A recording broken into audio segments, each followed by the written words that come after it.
দুই নাম্বার ভাই, নামাজের সাথে সাথে তাহাজ্জুদ এবং তারাবি অবশ্যই পড়তে হবে। রাজি আছে কি না?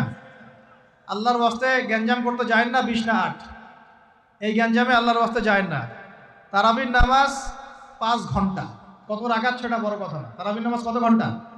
প্রায় 4-5 ঘন্টা। আর 5 ঘন্টায় 8 রাকাত পড়েন, 5 ঘন্টায় 20 রাকাত পড়েন। কি বুঝতে পারছেন কথা? নবী সাল্লাল্লাহু আলাইহি ওয়াসাল্লাম তারাবির নামাজ কত লম্বা পড়েছেন? 1 ঘন্টা। কতক্ষণ পর্যন্ত? সাহাবীরা কি বলছেন?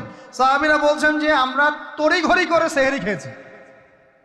নামাজ এত লম্বা নবীজি পড়েছেন, শেষে তড়িঘড়ি করে সেহরি করতে হয়েছে।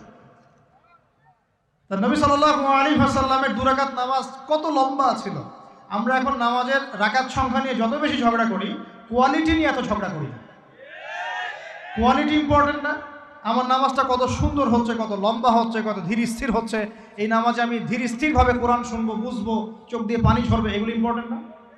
মক্কা মদিনায় গিয়ে দেখেন, যারা এখন উমরা করতে গিয়েছেন অনেক, তারা সৌভাগ্যবান। তারাবির নামাজ নর্মাল এমনি যে কোনো নামাজেই, তারাবির নামাজ তো আরো বেশি। দাঁড়ালে আপনার চোখ দিয়ে পানি পড়তে বাধ্য। মধুর তেলাওয়াত, লম্বা কেরাত।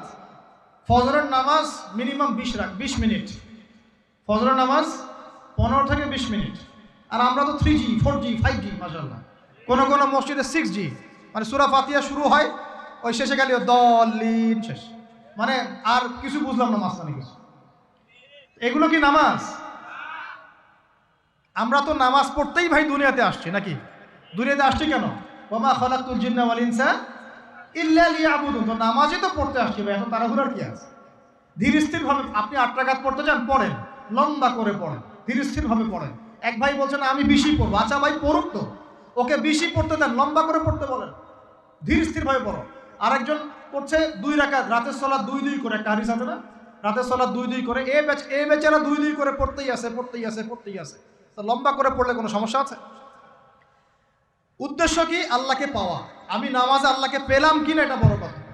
আল্লাহ রাব্বুল আলামিন আমাদের সবাইকে ধীর স্থিরভাবে কোরআনকে কেন্দ্র করে তারাবি তাহাজ্জুদ পড়ার তৌফিক দান করেন। এটা রমজান মাসের ইফেক্টিভ রমাদান আপনাকে কাজে দিবে।